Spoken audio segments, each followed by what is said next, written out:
নারীগুলোকে হত্যা করছো কেন? তারা কি বলল? নারীদের বাঁচার অধিকার নাই, তারা আমাদের জন্য অশুভ, ক্ষতিকারক। আল্লাহ নবী বললেন না, যিনি পুরুষ বানায় তিনি নারী বানান, তিনি হলেন একজন আল্লাহ। তিনি নারী পুরুষের মাধ্যম দিয়ে পৃথিবীতে মানুষ ও জাতি সৃষ্টি করে চলেছে। এ দুনিয়া মানুষেরা, নারী অশুভ নয়, আমি মুহাম্মদকে আল্লাহ পাঠিয়েছে তোমাদেরকে জানাবে বলে। যার ঘরে প্রথম নারী সন্তান হবে, এর মানে ওই বাড়িওয়ালাকে মহান আল্লাহ পাক খুশি ও শান্তি সংবাদ দেয়।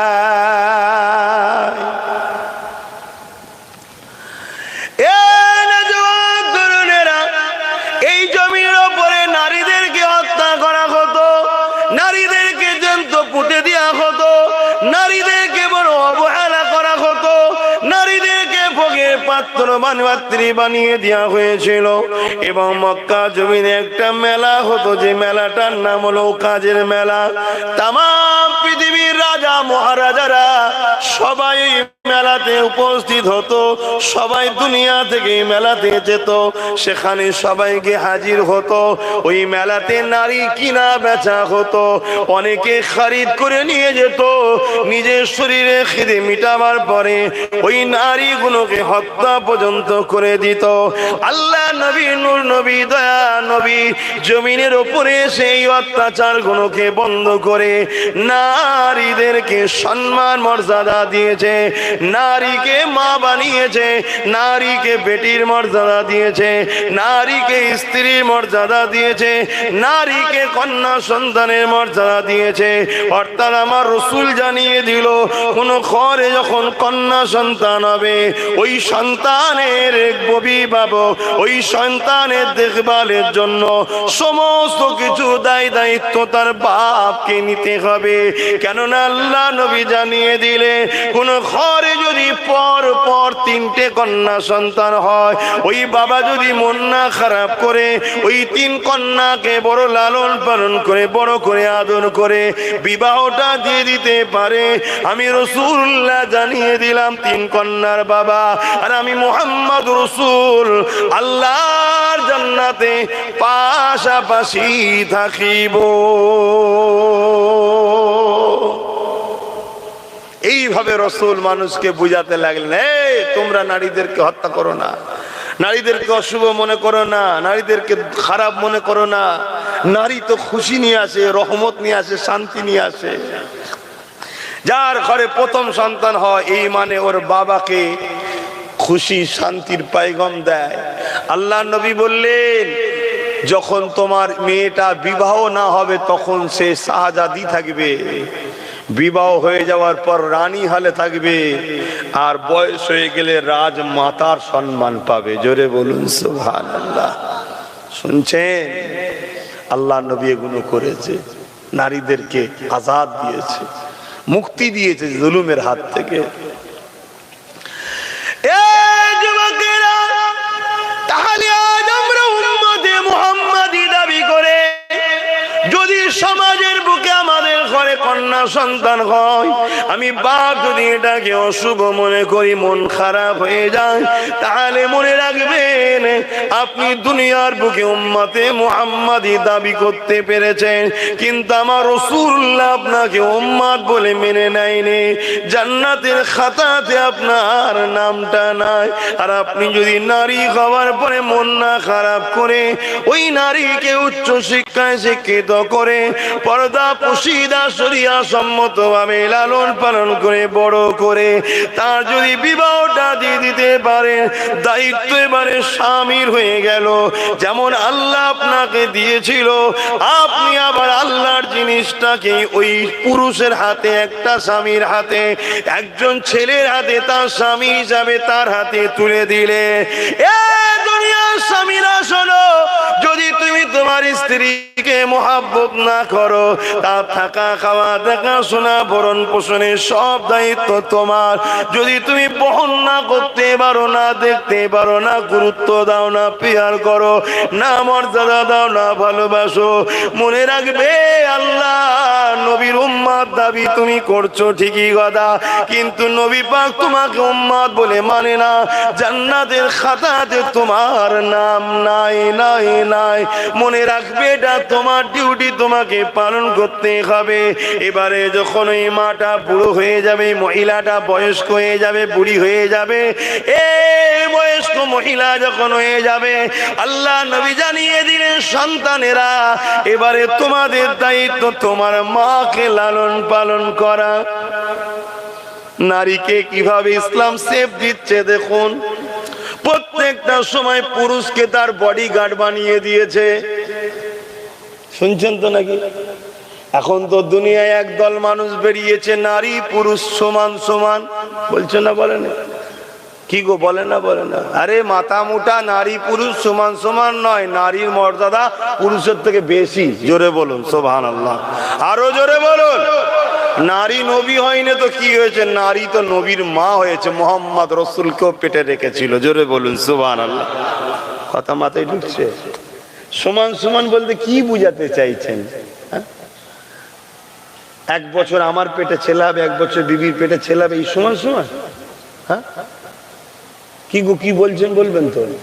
এইসব বলে না বলে না, শুধু পাগলামি ছাড়া আর কিছু না। একদল বুনো খ্যাকশিয়াল দেখেছেন? বুনো খ্যাকশিয়াল, হ্যাঁ, শুধু মুরগি যখন বাড়িতে ঘেরা থাকে খাঁচার মধ্যে, আশপাশে ঘোরে আর বলে তোর মালিকগুলো কত বেইনসাফি করছে, তোদের উপরে খুব জুলুম করছে। কেন গো? মুরগি বলছে কেন? বলছে এই দেখছি খাঁচার মধ্যে ভরে রেখেছে, আমি কত স্বাধীন ঘুরছি। কেন বলছে বলেন তো? এত দরদ কেন? হ্যাঁ, যাতে মালিক ওকে ছেড়ে দেয়, খাবে। তেরম পুরুষদের মধ্যে কিছু বুনো খ্যাকশিয়াল আছে, শুধু এসে ঘুরঘুর করে, বলে তোর বাপটা তোকে কত কড়া করে রেখেছে, তোর ইসলাম তোকে কত কড়া করে রেখেছে। শোনো মায়ের জাত, মায়ের জাত শোনো, লরি ভর্তি করে পাথর রোডের ধহু করে পড়ছে, দেখো না রাস্তায় গিয়ে। যাও, রাত্রিরে পাহারাদারও নেই, কিছু নেই, চলে যাও দিল্লিতে রিজার্ভ ব্যাংক যেখানে আছে, যে লকারে দেখে যাও AK-47 বিশাল পাহারাদার কি আছে, একটা ছোট্ট হিরে আছে, একটা। কথা বুঝছেন না? মাসে মনে হয় কয়েক লাখ টাকা শুধু পাহাড়ের পিছনে চলে যাচ্ছে। আবার কত রকম অ্যালার্ম, সেই কি সব রেডিয়াম সিস্টেম, চোখে দেখা যাবে না, অটোমেটিক ঠেকে যাবে আর সাইলেন্ট বেজে উঠবে। কথা বুঝে আসছে না? নাই কেন?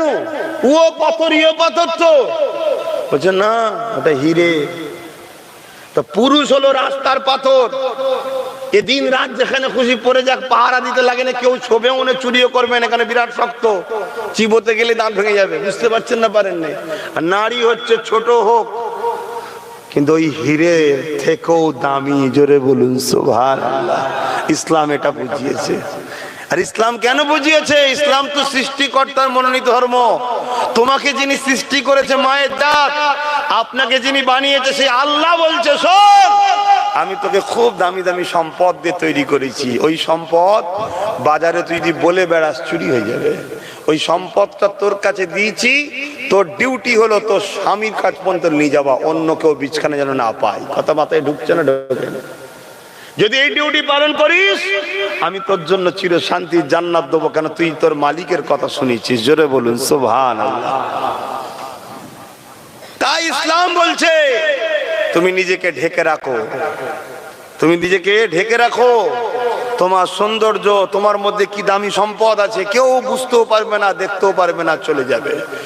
এখন বলুন, সমাজের বুকে একদিন রাত্রিরে দুজন ছেলে যাচ্ছে, একজনের গলা এরকম মোটা চেন, কথা বুঝে আসছে, দামি চেন, একদম চকচক করছে। ইসলামে তো চেন পরাও পুরুষদের জন্য হারাম, ঠিক নয়?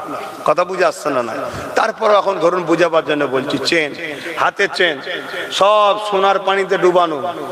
আর আরেকজনের কাছে 1 কিলোর একটা সোনার বাট আছে, কিন্তু সেটা ব্যাগের মধ্যে ভালো করে জড়ানো করে আছে। দুজন যাচ্ছে, বলুন রাত 12টা, কার দিকে টার্গেট হবে? সমাজের দুষ্কৃতীদের। বলুন বলুন। 4 চেন দেখা যাচ্ছে, টান মেরে নিয়ে পালাবে কি ভয় দেখিলে পালাবে, নিয়ে যে স্বর্ণকারকে বলবে ধর 200 টাকা দাম, কেন? সোনার পানিতে ডুবানো। আর কিন্তু অরিজিনালটা যার কাছে রয়েছে তাকে কি কিছু বললো কেন? সে দেখায় না। কথা কিছু বুঝে আসছে? তো সমাজে কিছু এরকম অসভ্য বর্বর ছেলে আছে, সৃষ্টিকর্তা জানে আমার বান্দাদের মধ্যে কিছু বদমাইশ হবে। তাই মায়ের জাত, তোমরা নিজেকে পর্দায় রাখো। আর একটা কথা বুঝাবার জন্য বলছি, এক ভাই এক বোন রোজ স্কুলে যায়, রোজ স্কুলে যায়, বিকাল 5টার মধ্যে মেয়ে প্রতিদিন ঘরে চলে আসে। 4টে ছুটি হয় কি 4:30 ছুটি হয়, ঘরে চলে আসে। আর ছেলে কোন দিন রাত 8টায়, কোন দিন রাত 9টায়। বাপ জিজ্ঞেস করে কোথায় ছিলিস রে? একটু খেলছিলাম, ওখানে ক্লাবে ছিলাম, একটু ক্যারাম বোর্ড খেলছিলাম, টিভি দেখছিলাম, খেলা হচ্ছিল। যা মুখ হাত দিয়ে খেলি গে যা। কন্টিনিউ হচ্ছে। একদিন মেয়ে 5টার জায়গায় আসে না। বাপ ফোন করছে, মেয়ে এসেছে না, বন্ধুর বাড়ি খোঁজ নিচ্ছে। 1 ঘন্টার মধ্যে পুরো এলাকা চেলে ফেলেছে বাপ। কেন? লাস্টে মেয়ে ঢুকছে 7টার সময়। বলেন, আপনি বলুন, আপনি বলুন, প্রত্যেকে বলুন, কি মুডটা থাকবে? কোথায় ছিলিস? পুরো গম্ভীর, কোথায় ছিলিস? সে তো বেচারি কেমন হয়ে গেছে না। একটু বন্ধুরা ফিস্টি করছিল, স্কুলেই ছিলাম, স্যারেরা সবাই মিলে, সত্যি হয়তো ছিল, সেখানে স্কুলের খোঁজ না নিয়ে দুনিয়ার খোঁজ নিয়েছে। কথা বুঝাস? কত রকম কৈফিয়ত নেবে। এখন মেয়ে বলছে, আব্বা তুমি আমার সঙ্গে বেইনসাফি করছো কেন? তুমি বাড়াবার করতে পারো না? দাদা তো রোজ 8টায় আসে, রোজ 9টায় আসে, আজকে দেখো 10টা বেজে গেছে, এখনো আসে নাই, তুমি আমার বেলায় বলো কেন? বাপ তখন চোখ ভরা পানি নিয়ে আলমারির কাছে নিয়ে গেছে, আয় দিকে আয়। লকার খুলেছে, দেখছে একটা জায়গায় 10টা 100 টাকার নোট আছে, আর একটা জায়গায় লাল কাপড়ের মধ্যে ভালো করে মকমলের মধ্যে একটা হীরের আংটি জড়ানো রয়েছে। বাপ বলছে, শোন বাবা, কোনো একদিন আলমারি খুললাম, এই 10টা টাকা 100 টাকার পেলাম না, ওটাও আমার দুঃখ হবে, কোথায় গেল কোথায় গেল, কিন্তু অতটা টেনশন হবে না। কিন্তু যখনই দেখবো রুমালের মধ্যে আর হীরের আংটিটা নেই, বাপ পাগলা হবে না? হবে না? তো বাপ, তোর দাদা হচ্ছে এই 100 টাকার নোটের মতো, তুই হলি আমার আংটির মতো। মেয়ে বলছে, আব্বা আমার ভুল হয়ে গেছে, আর বলবো না। কথা বোঝার চেষ্টা করুন। তাহলে বাপ যদি আপনাকে এত ভালোবাসে, এত টেনশন করে, এত করে, যিনি সৃষ্টি করেছে তিনি আপনাকে কত ভালোবাসে বলেন তো? মায়ের জাত, আপনার ক্ষতি হোক সৃষ্টিকর্তা চায়, তাই তিনি আপনাকে বুঝাচ্ছে যে নিজেকে সেফটি রাখো, নিজেকে সাবধানে রাখো। এই শিক্ষাগুলো কে দিয়েছে? আমার নবী দিয়েছে, আমাদেরকে শিখিয়েছে। শোনো, পৃথিবীতে তোমার বাড়িতে যেমন বেটি মেয়ে আছে, দুনিয়ার বাড়িতেও বেটি মেয়ে আছে। তুমি যেমন পছন্দ করো না তোমার বেটি মেয়ের উপরে কেউ জুলুম করো, তুমিও তেমন আশা করো না কারো বেটি মেয়ের উপর তুমি জুলুম করবে। এই শিক্ষা আমার রাসূল দিয়েছে। এইভাবে পৃথিবীর বুকে নারীদেরকে সম্মান দিয়েছে। একটা পাঠ গেল, আরো প্রচুর পাঠ আছে। আমি অন্য একদিকে যাই আবার, নাকি একটা দিকে পড়তে অন্যদিকে যাই। আল্লাহ নবী দুনিয়ার মানুষকে বললেন, বাবারা, লা ইয়ারহামুল্লাহু মান লা ইয়ারহামুন নাস, যে মানুষের উপরে দয়া করে না সে আল্লাহ পাকের দয়া পাবে না। মানুষ বলা আছে, মুসলমান বলা নেই। লা ইয়ারহামুল্লাহু মান লা ইয়ারহামুল মুসলিমিন বলা নেই, মানুষ বলা আছে। মানুষ বলতে মুসলমানও পড়ে, অমুসলিম পড়ে, সবাই তার মধ্যে পড়ে। আল্লাহ নবী বললেন, যে মানুষের উপরে দয়া দেখায় না সে আল্লাহ দয়া পাবে না। এই হাদিসকে সামনে রেখে আমাদেরকে তাহলে মানুষকে ভালোবাসতে হবে।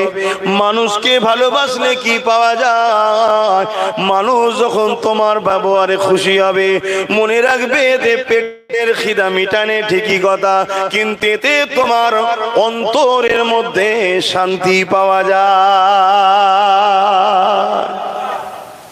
তুমি একবেলা না খেয়েও থাকতে পারবে, কিন্তু 1 ঘন্টা অশান্তিতে তুমি সহ্য করতে পারবে না। ঠিক না বে? ঠিক গো। তো শান্তি এখানে হয়, খিদে এখানে হয়। মানুষকে ভালোবাসলে এই জায়গাটা শান্তি পায়, এটা আমার নবী শিখিয়েছে। আল্লাহ নবী নবী দয়া নবী নবী আমার জানিয়ে দিলেন যে আল্লাহ সৃষ্টির উপরে দয়া করবে, যে মানুষের উপরে দয়া করবে, আমার আল্লাহ বা তার উপরে দয়া করবে। এই বিষয়ে নবী সাহাবাদিওকে একটা কথা বলেছেন, কিয়ামতের দিনে একটা যুবককে উঠানো হবে, যে যুবকটাকে আল্লাহ হিসাব দিতে বলবে। ওই বান্দা বলতে লাগবে, আল্লাহ দুনিয়ার জমিনে অনেক অন্যায় ভুল করেছি, আপনি আমাকে গোপনে গোপনে জাহান্নামে দিয়ে দিন। আমার আল্লাহ বা বলবে, বান্দারে লা তাখনাতু মির রাহমাতিল্লাহ, আমার রহমত থেকে নিরাশ হয়ে যাস না। বান্দা তোর আমলনামা দেখা, বান্দা আমলনামা আল্লাহ কুদরতি ভাবে দেখবে, শুধু পাপ অন্যায় গুনাহ ভর্তি, একটা মাত্র শুধু ভালো কাজ পাওয়া যাবে। ওই একটা ভালো কাজ দেখে আল্লাহ পাক খুশি হয়ে যাবে। আল্লাহ বলবে, বান্দারে তোর তো সবই পাপ, একটা ভালো কাজ পেয়েছি যেটা আমার বড় ভালো লেগেছে। বান্দা কোথায় যাবি? বান্দা বলবে, আল্লাহ আপনি যদি দয়া করে জান্নাত দেন। আল্লাহ বলবে, যা তোকে আমি দয়া করে জান্নাত দিয়ে দিলাম। জোরে বলুন সুবহানাল্লাহ। কটা ভালো কাজ? একটা।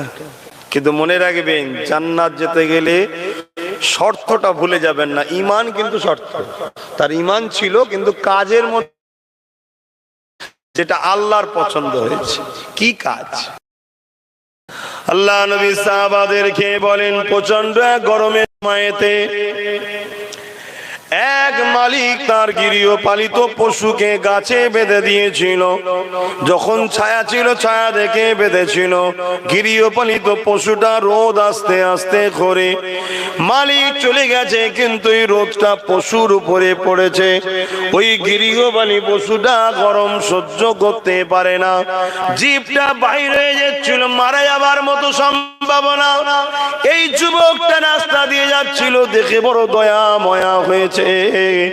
আমি আপনি অনেকে দেখি সমাজের বুকে ছোট ছোট বিড়ালের বাচ্চা, কুকুরের বাচ্চাকে লোক বস্তা করে ভরে গাড়ির পিঠে তুলে দেয়, বিভিন্ন জায়গায় ফেলে দেয়।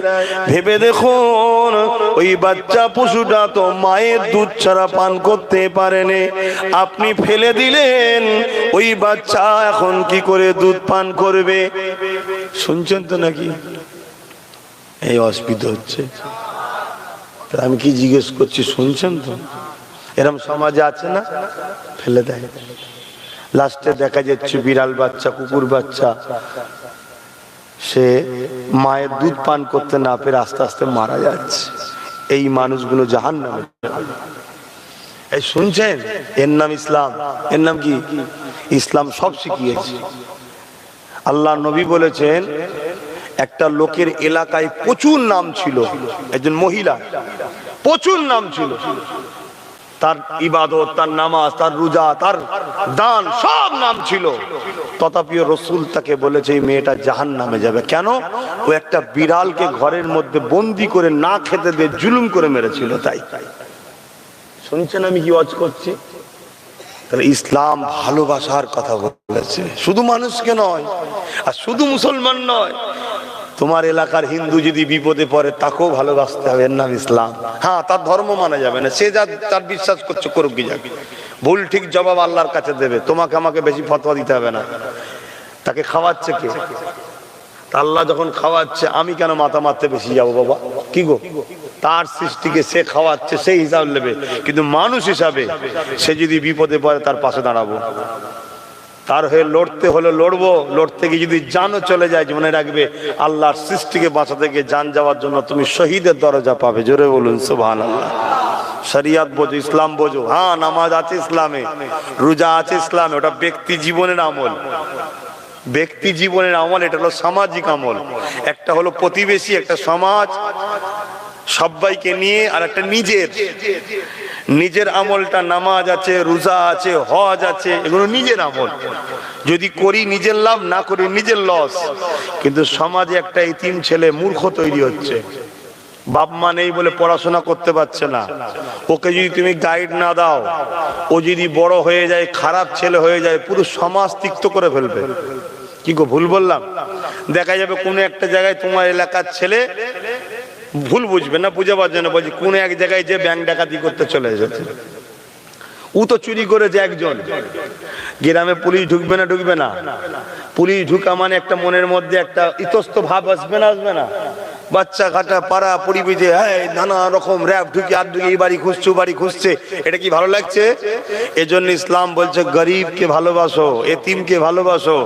রাসূল বলছেন এতিমের মাথায় কেউ যদি হাত বুলায়, সেজন্য আমি মুহাম্মদ রাসূল আমার মাথায় হাত বুলালো। জোরে বলুন সুবহানাল্লাহ।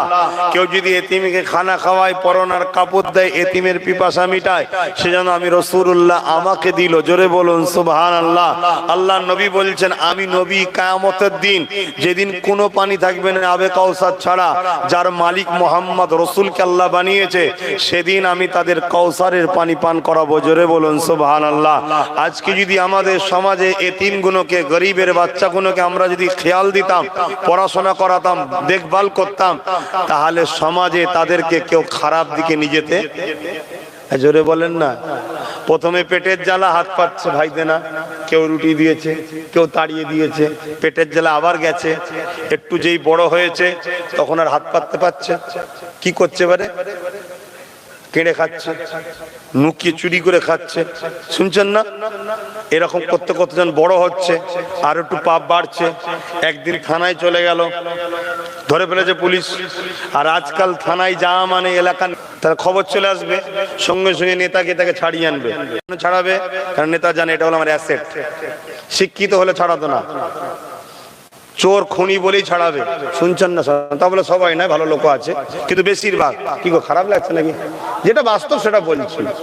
নিয়ে আসবে, নিয়ে তাকে নিজের দলে রেখে দেবে, রোজ 200 টাকা হাত খরচ দেবে, যা যা যা যা যা ঘোর। একদিন দেখা যাবে কাউকে মার্ডার করানো দরকার হয়ে গেছে নেতার, না আমার রাস্তার কাঁটা সচ্ছে না, ওকে বলবে যা 10,000 টাকা দিচ্ছি ঝেড়ে দিয়ে। ও তো শিক্ষা জীবনে পায়নি, প্রেম পায়নি, ভালোবাসা পায়নি, মমতা পায়নি, না গ্রামের মানুষের ভালোবাসা পেয়েছে। ওই ভেতরটা ছোটবেলা থেকে হিংস্র তৈরি হয়েছে। আমার কথা ভুল বুঝছেন নাকি? ও তখন যে ঝেড়ে চলে এলো, কথা বুঝে আসছে? 10,000 টাকা পেয়ে গেল, ও দেখছো তো ভালো ইনকাম, ভালো ইনকাম, ভালো ইনকাম। আর এই যে লোভ যখন বেড়ে যাবে, তখন নেতাকে আর একদিন বলবে নেতা 20,000 দাও তো। নেতা বলবে কেন? আরে দাও না তো, কথা বলছো কেন? ও তো মিজাজ শাসন চটে আছে। নেতা দেখছে তো আমাকে ডিঙাতে চাইছে, তখন নেতা বলবে ওকে একটু তুললি যাও, পুলিশকে বলবে, পুলিশ তুললি যাবে। হেডলাইন হয়ে গেল অমুক মুসলিম ছেলে এই মার্ডার কেসে ধরা পড়লো, পুরো জাতির বদনাম হলো। এজন্য নবী বলল গরিবকে পড়াও, গরিবকে ভালোবাসো, গরিবের সাথ দাও। যদি আমরা করতাম তাহলে আমাদের সমাজের কোনো ছেলে বেকার থাকতো, মূর্খ থাকতো, তাহলে আজকে আমাদেরকে এই বদলামের ভাগিদারি নিতে হতো না। আসেন, যা ঘটে গেছে ঘটে গেছে, এখন থেকে ভাবুন না। আমি এজন্যই বলেছিলাম তো প্রত্যেকটা গ্রামে ফুরফাসা আহলে সুন্নাত ওয়াল জামাতের কমিটি করতে বলেছি। কেন? একদিনে সব হয় না, চেষ্টা চলছে। আমি নলেজ সিটি তৈরি করছি, নিশ্চয়ই জানেন আপনারা। কাল আপনার সংগঠনের মাধ্যম দিয়ে ওখানে ছেলে লিয়া হবে, যারা গরিব ছেলে, এতিম ছেলে আছে, তাদের বাপ মা গরিব আছে, পড়াতে পারেনি, সেই ছেলে লিয়া হবে, লিয়ে ওখানে পড়ানো হবে। এই জন্যই তো তৈরি করছি। আমি আমার মতো চেষ্টা করছি। আমাকে যদি বাদ দিয়ে আপনারা করতে চান, আপনারাই করুন না। প্রতিটা গ্রামে একটা 100 ছেলে কি 20টা ছেলে কি 50টা ছেলে কি 100টা লোক একটা গ্রুপ তৈরি করুন, নিজেদের মধ্যে টুকু দিয়ে একটা ফান্ড তৈরি করুন। ওই ফান্ড থেকে ছেলেদের পড়াশোনার পিছনে খরচ করুন, ছেলেদেরকে এডুকেটেড করুন, শিক্ষিত করুন। এগুলো ভাবুন ভাই। আল্লাহ নবী বলে দিলেন যে মানুষের উপরে দয়া করে আল্লাহ পাক তার উপরে দয়া করবে। কিয়ামতের দিন ওই বান্দার উপরে আল্লাহ দয়া করলো। কেন দয়া করলো? ওই যে পশুটা বাঁধা ছিল তাকে ছাওয়ায় নিয়ে যে পানি পান করিয়েছিল, আল্লাহ পাক বলবে বান্দা তুই আমার সৃষ্টির উপরে দয়া দেখিয়েছিস, আমি আল্লাহ কেন তোর উপরে দয়া দেখাবো না? যা বান্দা, আমি তোকে জান্নাতি বানিয়েছিলাম।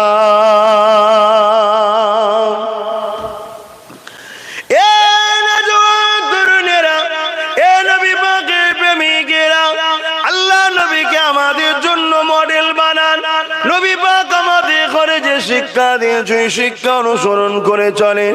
আমার নবী যখন মক্কা জমিনে ন্যায়ের কথা বলতে লাগলো, আল্লাহ নবী যখন সত্যের কথা বলতে লাগলো, আল্লাহ নবী যখন মানবতার কথা বলতে লাগলো, আল্লাহ নবী যখন বিধবার অধিকারের কথা বলতে লাগলো, আল্লাহ নবী যখন এতিমের অধিকারের কথা বলতে লাগলো, আল্লাহ নবী যখন মুসলিমদের পাশে দাঁড়িয়ে জালিমদের বিরুদ্ধে লড়তে লাগলো, ওই সময় আবু জেহেল উতবা সাইবা আমার নবী পাকের বিরোধী হয়ে গেল। কেননা আবু জেহেল উতবা সাইবা মানুষগুলোকে দাস দাসী গোলাম বানিয়ে দিয়েছিল। অনেক বড় কথা, আমার নবীর জানের দুশ্মন হয়ে গেল। আল্লাহ নবী তাই হিজরত করে মদিনা ইয়াসরিবে চলে গেল। মদিনা কেমন জায়গা ছিল আমার আব্বা জানেরা, হাজী সাহেবেরা, আপনারা যে মদিনা দেখছেন মদিনা সে মদিনা ছিল না।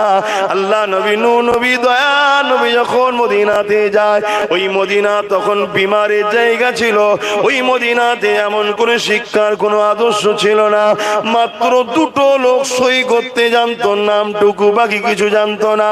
ওই মদিনায় কোনো ব্যবসা ছিল না, কারবার ছিল না, রাস্তাঘাট কিছুই ছিল না। মদিনার সব থেকে পিছিয়ে পড়া জায়গা ছিল এবং মদিনার আবহাওয়া এত দূষণ ছিল, মানুষ ভয়ে যেত না।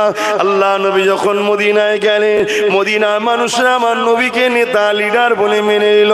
আমার নবী তাদেরকে ধর্মনীতি শিক্ষার পাশাপাশি তাদেরকে অর্থনীতির ট্রেনিং দিল, তাদেরকে প্রতিবেশী নীতির ট্রেনিং দিল, তাদেরকে রাষ্ট্রনীতির ট্রেনিং দিল, তাদেরকে রাজনীতির ট্রেনিং দিল, তাদেরকে এডুকেশন নীতি। মদিনা নববী শরীফ শুধু নামাজ পড়ার জন্য তৈরি করেনি, মদিনা নববী শরীফে চতুর্দিকে নবী আমার শিক্ষা কেন্দ্র করলো। শুধু কোরআন পড়িয়েছে তা নয়, আল্লাহ নবী নূর নবী দয়া নবী ওই কোরআনের মধ্যে সায়েন্স রয়েছে, সায়েন্সের বিভাগ আলাদা করেছে। ওই কোরআনের মধ্যে ফিলোসফি আছে, ফিলোসফির বিভাগ আলাদা করেছে। ওই কোরআনের মধ্যে দর্শন আছে, দর্শনের বিভাগ আলাদা করেছে। ওই কোরআনের মধ্যে ম্যাথামেটিক্স আছে। আল্লাহ নবী বহুমুখী শিক্ষা দিতে লাগলো। যে মদিনাকে মানুষ ভয় করতো, যেত না, বিমারের জায়গা, ওই মদিনাতে রাষ্ট্র কায়েম করে আল্লাহ নবী এত সুন্দর সিস্টেম করে দিল।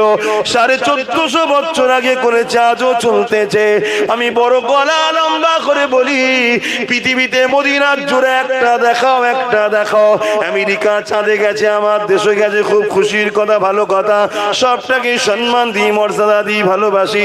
কিন্তু মনে রাখবেন, মদিনা একটা দেখাও, মদিনা একটা দেখাও যেখানে রেপ তো দূরের কথা, 1450 বছর ধরে একটা নারীকে কোন পুরুষ ইফটিজিংও করেনি। কেননা এই সিস্টেম আমার রাসূলুল্লাহ শিখিয়ে দিয়ে গেছে। ধোঁকা, প্রতারণা, চিটিংবাজি, চোর, খুন, কোন রকম ভাবে দুর্নীতি মদিনার জমিনে একটাও হয় না। কেননা আমার নবী এই সিস্টেম এমন শিখিয়ে দিয়ে গেছে। ওই মদিনা পৃথিবীর জমিনে আজকে দিনে সর্বদিক দিয়ে উত্তম হয়ে দাঁড়িয়ে আছে। আরো জোরে বলুন সুবহান। শুনছেন তো নাকি? হ্যাঁ, আমরা কত খুশি। নিজের ছেলেদের ঘরে অনেক বাপ শোনায়, শোনো না গো, চীন থেকে এতে গেছে, অমুক থেকে এই গেছে, এখান থেকে এই গেছে, কি গেছে না, আকাশে গেছে, চাঁদে গেছে, শোনান না? হ্যাঁ, কি গো শোনান তো। রেপ বন্ধ করতে পেরেছেন? খুন, প্রতারণা, চিটিংবাজি, দুর্নীতি বন্ধ করতে পেরেছেন? পারবেন না। একমাত্র যদি বন্ধ হয়, মোহাম্মদ রসুলকে মডেল বানালে বন্ধ হবে। জোরে বলুন সুবহানাল্লাহ। আরো জোরে বলুন। এটা বড় পাওয়ারের সাথে বলে যাচ্ছি। আপনি আমাকে এই চাঁদে যাওয়ার গল্প শোনাবেন না, আপনারা আপনাদের বাচ্চাদের ঘরে শোনাতে পারেন। আমরা আমাদের বাচ্চাদের ঘরে কি শোনাই জানেন? আমরা শোনাই, তোমার আমার নেতা মোহাম্মদ রসুল জমিনে দাঁড়িয়ে চাঁদের দিকে ইশারা করেছে, চাঁদ দুটুকরো হয়েছে, এটা শোনাই। জোরে বলুন সুবহানাল্লাহ। কোটি টাকা খরচ করে যাওয়া, আর এখানে দাঁড়িয়ে বলে দুটুকরো হয়ে যায়। মুখে বলতে হয়নি, ইশারা করেছে, দুটুকরো হয়েছে। শুধু দুটুকরো হয়েছে, একটা ফালি পাহাড়ের এই মাথায় আর একটা ফালি পাহাড়ের ও মাথায়। কিছু সময় নাকি না, অর্ধেক রাত পর্যন্ত এইভাবে দাঁড়িয়েছিল। জোরে বলুন সুবহানাল্লাহ। এইটা শোনায়। সেই নবীর হও, সেই নবীকে নেতা বানাও যে জমিন থেকে চাঁদের উপরে রাজত্ব চালায়। চাঁদকে দুটুকরো করে, আর চাঁদ মুহাম্মদ রাসূলের গোলামিতে নিজের মাথা থেকে পা পুরো বুক চিড়ে দিয়ে দুটুকরো হয়ে খুশি মনে দাঁড়িয়েও থাকে। জোরে বলুন সুবহানাল্লাহ। কেন? দোনো জাহানের সুলতানের ইশারা হয়েছে। কথা মাথায় ঢুকছে?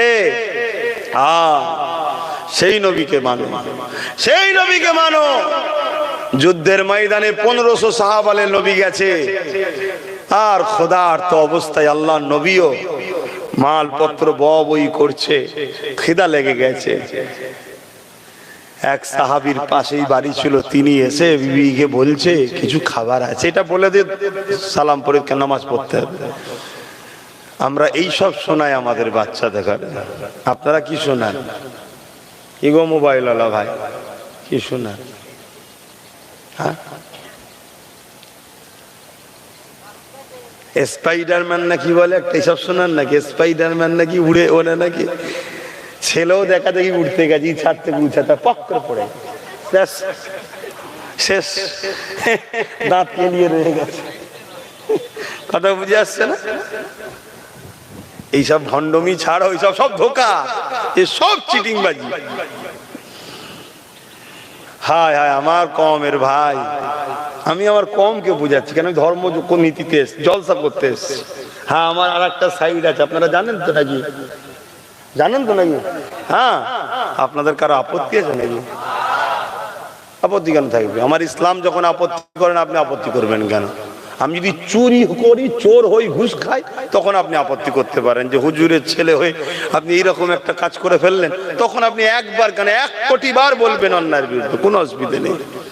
কথা বুঝে আসছে? আর ইসলাম যেটা নিষেধ করেন, আমি যাবো, আপনাকে বাধা দেবার অধিকার নেই। ভালো না লাগে দূরে সরে যান। খানদানের রসুলদের পাল্লায় বিরোধী লাগতে যাবেন না। এমন মার মারবে খোদা, আর দুনিয়াতে এমন সাইজ করবে, দেখছেন না? দিশেহারা হয়ে যাচ্ছে। কি হচ্ছে? খোদার গজব তো সবে শুরু হয়েছে রে বাবা। এ তো একজনের দ্বারা দিয়ে আর একজন হচ্ছে, এর উপরে নির্ভর। এটা নিয়ে বেশি আনন্দ নয়।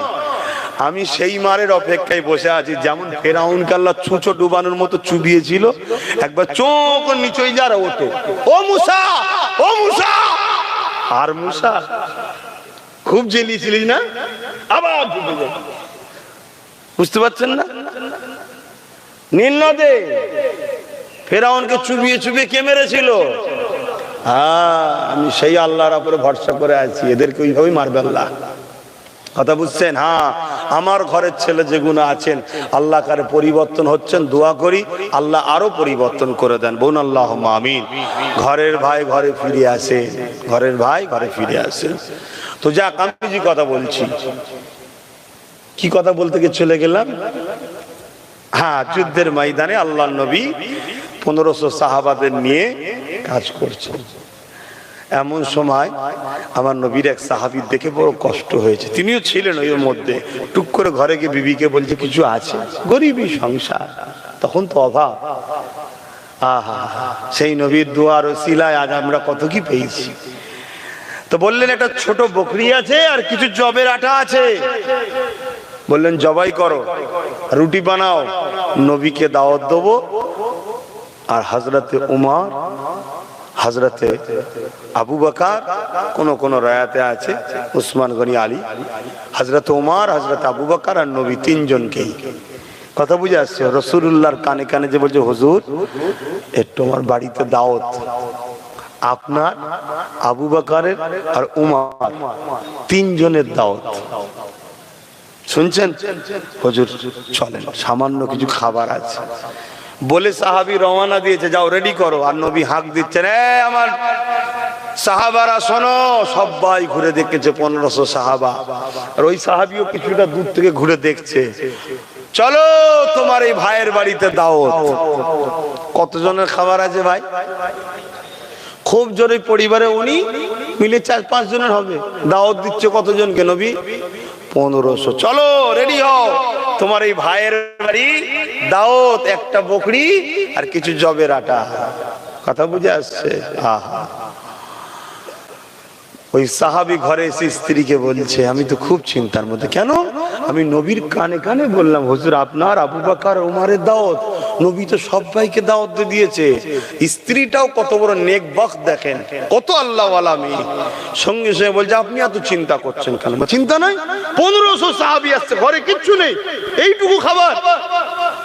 বলছে আপনি কজনকে দাওয়াত দিয়েছে? 3 জনকে। আপনি 3 জনের ঠিক করুন, বাকি জনকে দাওয়াত কে দিয়েছে? আপনি না রাসূলুল্লাহ? বলছে রাসূলুল্লাহ, রাসূলুল্লাহ ব্যবস্থা করলে। জোরে বলুন সুবহানাল্লাহ, আরো জোরে বলো। আপনি যে 3 জনকে, যে 3 জনের রেডি করুন। নবী যাদেরকে দাওয়াত দিয়ে 1500 নবী সামলাবে, আপনি চিন্তা করছেন কেন? তো যথারীতি চলে এলো। ঘর ছিল সাহাবীর ছোট, কথা বুঝেছে, 10 জন 10 জন করে, কথা বুঝে আসছে, বসার মতো ব্যবস্থা রয়েছে। কিন্তু আল্লাহ নবী দাওয়াতের কথা বলে দিয়ে সাহাবীকে বলেছিল, সাহাবী আমি যাওয়া না পর্যন্ত সিনি খুলবে না রান্নার, যেটা চাপা দেওয়া ঢাক্কান খুলবে না। কথা মতো কাজ।